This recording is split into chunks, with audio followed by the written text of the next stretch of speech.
Cathedral, 3,000 years of history in Flag Fen, and a future that can be so much better. Peterborough deserves better. Britain deserves better. 7 years ago, I decided to change my business, sell my business, and look at my life differently. And I decided to take a third of my life, at least 2 days a week, where I'd speak at schools, help charities and so on. I've been called a local champion because we've supported over 40 charities. And prior to getting more involved, because it's not just about money, it's about actively supporting them, being part of that community, I started that 7 years to raise £100,000 for 100 charities in 100 days. And when you do that, you get to know a community. When you do that, you get to know what people really need, and you get to see the need in the community.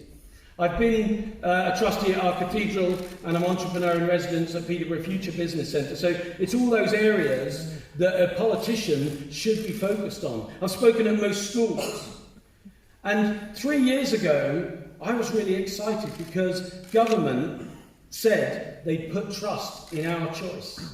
Government said they would really give the opportunity for the people of Britain to show true democracy and make a choice. They said they would honour that choice. They said they would get that job done. They promised to get that job done. And they promised again and again and again over the last 3 years. But the job's not done. We've been betrayed, we've been deceived, and the trust in Westminster, in politicians, has been broken. Last week there was a vote, and Nigel, Richard and the MEPs took a clear message to Europe, a clear message to the EU, and I believe they will get the job done in Europe. Yeah.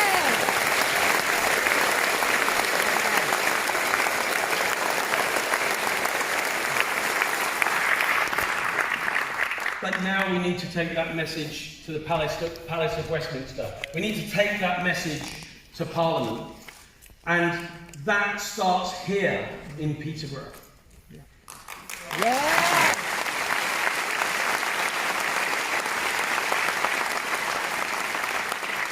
For me, the Brexit Party is the foundation of change for a better Peterborough. The foundation of change for a better Britain.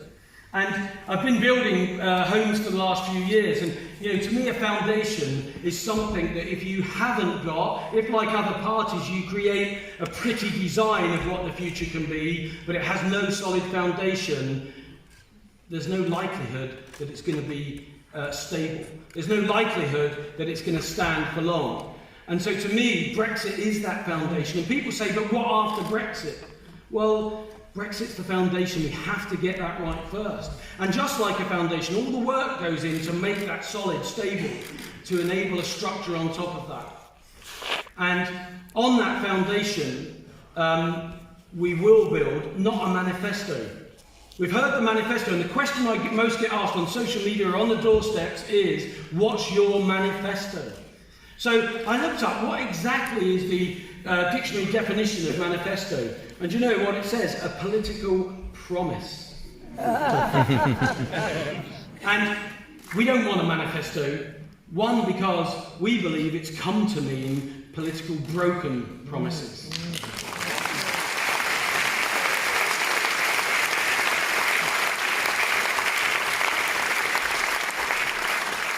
We don't want to make theoretical promises. We want practical delivery. And so when people say I haven't got a manifesto, I happily say I don't want a manifesto because that's broken promises. But I will make 4 pledges to Peterborough. 4 pledges that I will deliver. So I'm going to share those with you. They're 4 pledges, not just that have a need in Peterborough, and I'm going to talk to you about that need and how I know it's that need, but 4 pledges that I know how to deliver. 4 pledges that I can deliver. 4 pledges in areas that I have delivered before. 4 pledges that I will deliver for Peterborough. Yeah.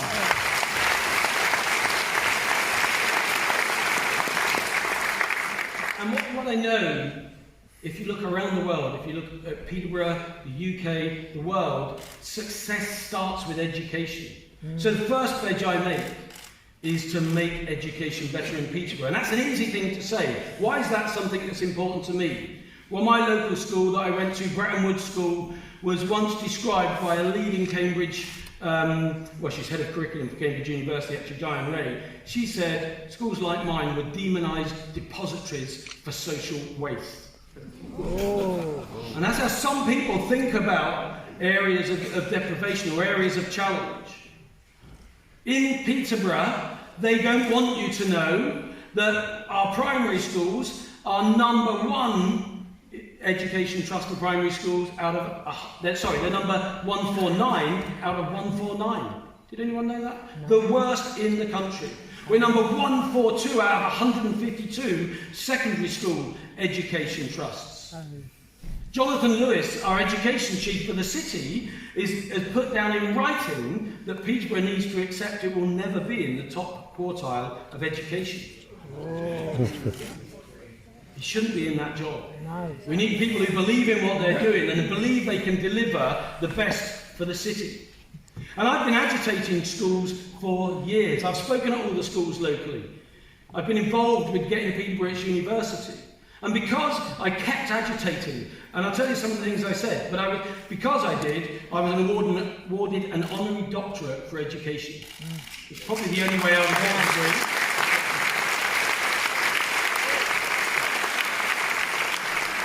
But some of the things I said about schools is, we need to find out what people's passion is.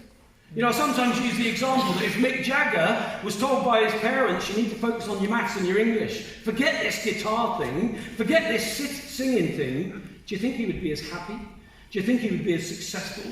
Do you think he would have delivered inspiration and motivation and pleasure to people all around the world? We need to find children's passion and we need to help them chase that passion down. Academia is an important part of it, but it's not just about academic subjects.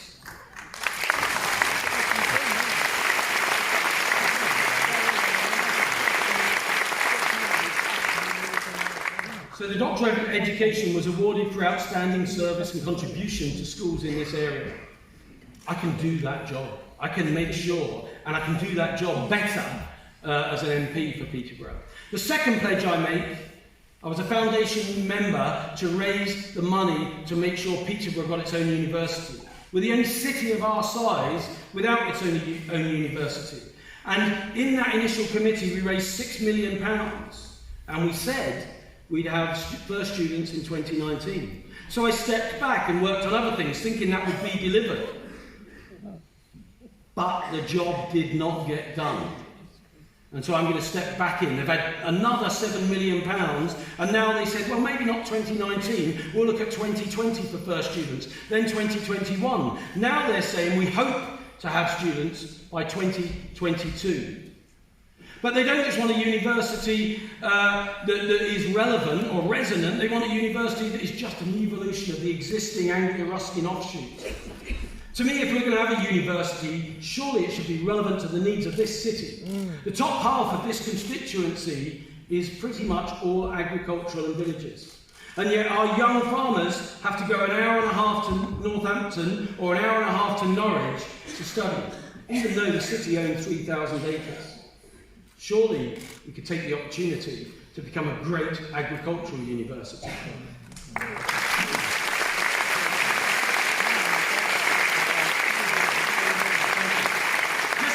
Way here, there will be the first homes in England that have 1 gigabyte connection to each home. We have a great tech leap around this city that we don't use. Surely a university should look at tech and specialise in tech and excel in tech rather than just evolve from the old. And we don't want evolution in this city, we want revolution in this city. The light bulb was never going to evolve from the candle, just as the car was never going to evolve from the horse. Sometimes you have to look differently and do it differently, and I would do the university differently to the way they look to do it.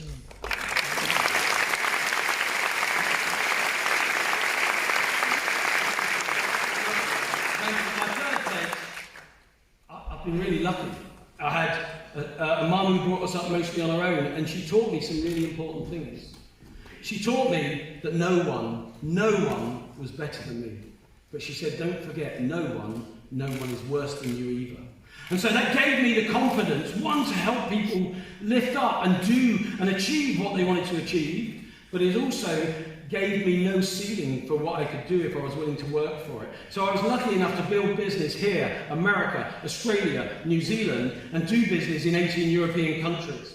Having worked with major oil companies, major supermarkets, Procter & Gamble, Unilever, Mars, Coca-Cola, every oil company, I know what they want when they look at a city. And it comes to those first two pledges. They want great, educated, motivated workforce. If we get those first two, education and further education, I know how to attract more businesses and therefore more jobs to the city. And that's my third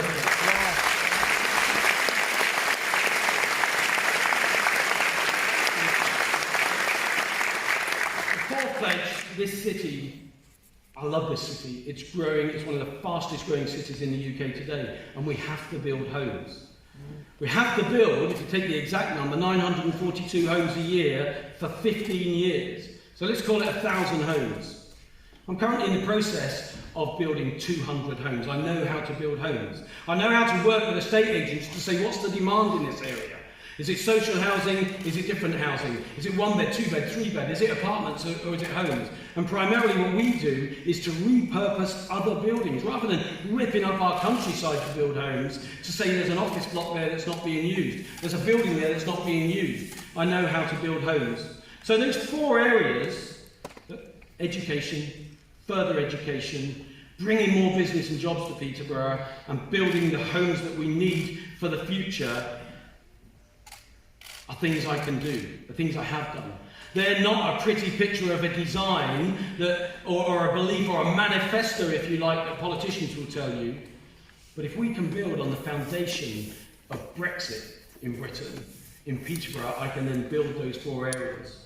The government promised to get the job done, as I said 3 years ago, but the job is not done. The job is not done in Europe. And Nigel, Richard and the MEPs will get that job done. The job is not done in the UK.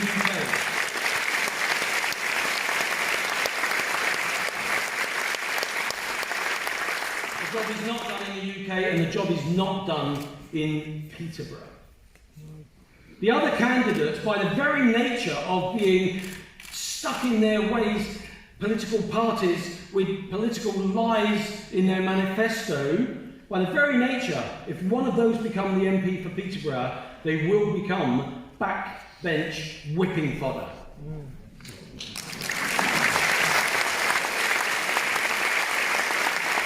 By the very nature of being the first Brexit MP in Westminster, I will be Peterborough's front bench representative.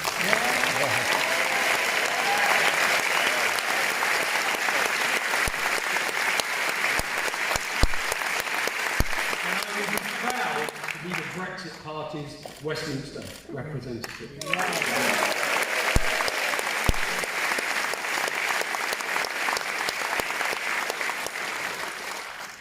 I know what's needed for this city. I can do what's needed for this city. I will get the job done. But I need you to vote one more time. You voted twice already in 6 weeks. I can understand why people might be a bit tired of voting, but we need one last push. We need you to vote on the 6th of June. We need you to get other people you know to vote on the 6th of June. And I tell you, if you vote for me and the Brexit Party on the 6th of June, I will get this job done. Thank you.